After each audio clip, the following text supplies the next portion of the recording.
তো আজকে কোথাও গিয়ে আপনারা সেই কিন্তু পয়েন্ট থেকে চলে যাচ্ছেন। হাতচাষে আজকে 121 জনের মৃত্যু হলো, তখন তারা দায় কার বর্তাচ্ছে? বারংবার বিজেপি সরে যাচ্ছে।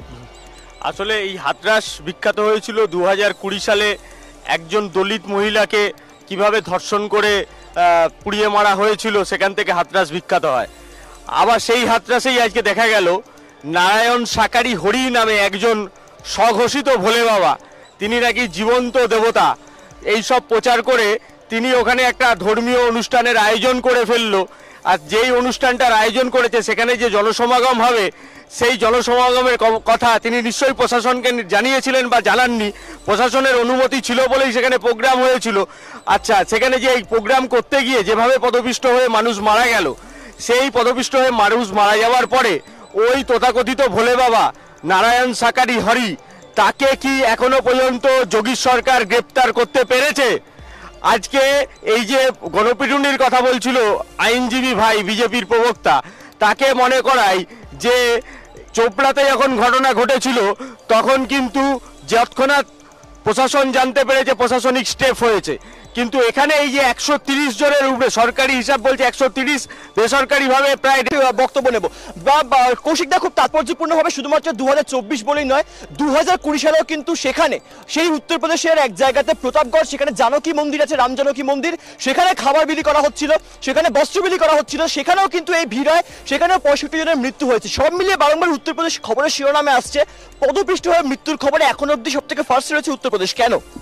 বিষয়টা হলো উত্তরপ্রদেশে এখন যারা প্রশাসনের দায়িত্বে রয়েছে তারা হলো চরমভাবে অপদার্থ।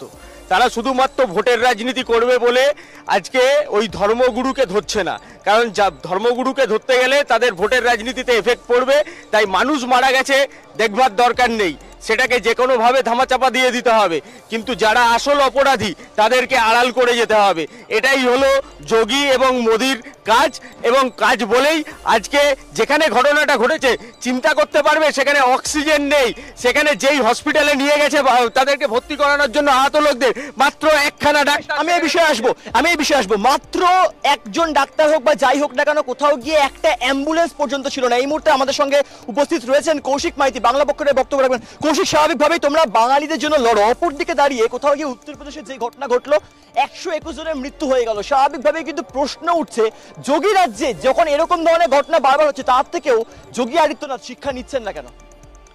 উত্তরপ্রদেশ এবং এই যে শিক্ষার দিক থেকে পিছিয়ে থাকা রাজ্যগুলো, যেগুলো ভারতের সব দিক থেকেই সমস্যাজনক, সেখানে এত বেশি বাবা কালচার। আমরা রাম রহিমকে দেখেছি হরিয়ানায়, তারপরে রামপালকে দেখেছি, বিভিন্ন যে লোকজন এবং তারা বিভিন্ন রকম কুকর্মে যুক্ত। একজন সে ছিল পুলিশ, গোয়েন্দা পুলিশ, সেখান থেকে হয়ে যাচ্ছে বাবা, কারণ এটা ওখানকার চল হয়ে গেছে মানুষকে বোকা বানানো। এবং মানুষ এতটাই ধর্মান্ধ যে সকলে, এমনকি কারোর বাচ্চা না হলে এইসব সাধুদের কাছে লোকজন চলে যায় এবং নানা রকম অপকর্মে যুক্ত থাকে। রাম রহিমের ক্ষেত্রে আমরা দেখেছি কত রেপ করেছে, এবং রামপালের ক্ষেত্রে দেখেছি আমরা যে তার এতে কী কী ভয়ঙ্কর জিনিস পাওয়া গেছে। এই যে উত্তরপ্রদেশ এবং বিহার, মধ্যপ্রদেশ যত দিন যাচ্ছে আমরা সামনের দিকে এগোনোর কথা, যেমন পশ্চিমবাংলা রামমোহন রায়ের বাংলা, বিদ্যাসাগরের বাংলা, এখানে নারী সমাজ হোক, যে কোনো শিক্ষার দিকে এগিয়েছে, সমাজ ব্যবস্থা এগিয়েছে, এখানেও ঘটনা ঘটে। কিন্তু এই যে প্রতিনিয়ত যা যা ধর্মান্ধ মানুষের মধ্যে যা যা হয়ে চলেছে ভয়ঙ্কর। এটা ভারতে অন্য, এটা সহজে এগুলো অন্য রাজ্যে বেশি হয় না। সব বুলবুল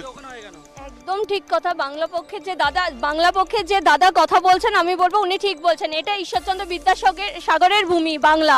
সেই বাংলায় যখন মহিলাকে নির্যাতিত হয়, সেই বাংলার মহিলাকে যখন গণধোলাই দেওয়া হচ্ছে রাস্তার মধ্যে, সেখানে বাংলার মাননীয় একজন মহিলা হয়ে তো দুদিন পরে যখন সোশ্যাল মিডিয়ায় ভিডিওটা ভাইরাল হয়েছে, তখন তার টনক নড়েছে, তখন তার মনে হয়েছে এফআইআর করা উচিত, তখন তার মনে হয়েছে এইবার রাস্তায় নামা উচিত এবং মানুষের সামনে পৌঁছানো উচিত। কিন্তু সেই মুহূর্তে, যে মুহূর্তে ঘটনাটা ঘটলো, তার থেকে দুদিন পার হয়ে গেল, ততক্ষণে সরকারের টনক আনার জন্য এই ঘটনাটা ঘটছে। আমি আসবো কৌশিক দা, আমি আসবো।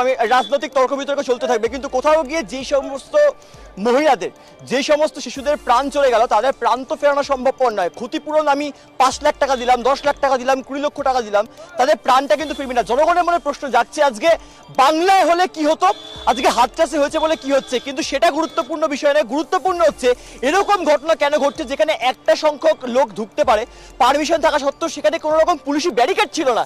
এটি বা কি করে হতে পারে? আজকে যদি তুমি বললে যে এটা যদি বাংলায় হতো, এটা যদি বাংলায় হতো তাহলে ওই স্বঘোষিত দেবতা ঘোষণা করেছে নারায়ণ সাকারি হরিকে এতক্ষণে গ্রেপ্তার করে বাংলার পুলিশ জেলে ভরে দিত। আর ওটা উত্তরপ্রদেশে হয়েছে বলে যোগী ভোটের রাজনীতি করবার জন্য ওই বাবাকে এখনো খুঁজে পাচ্ছে না। এটাই হলো বাংলার প্রশাসনের সঙ্গে যোগীর প্রশাসনের পার্থক্য। বাংলায় কোন রকম এখানে মমতা বন্দ্যোপাধ্যায় এই ধরনের সভা, এই ধরনের অপ্রীতিকর ঘটনাকে বরদাস্ত করবে না, কিন্তু উত্তরপ্রদেশে বিজেপি নেতারা এখানে বরদাস্ত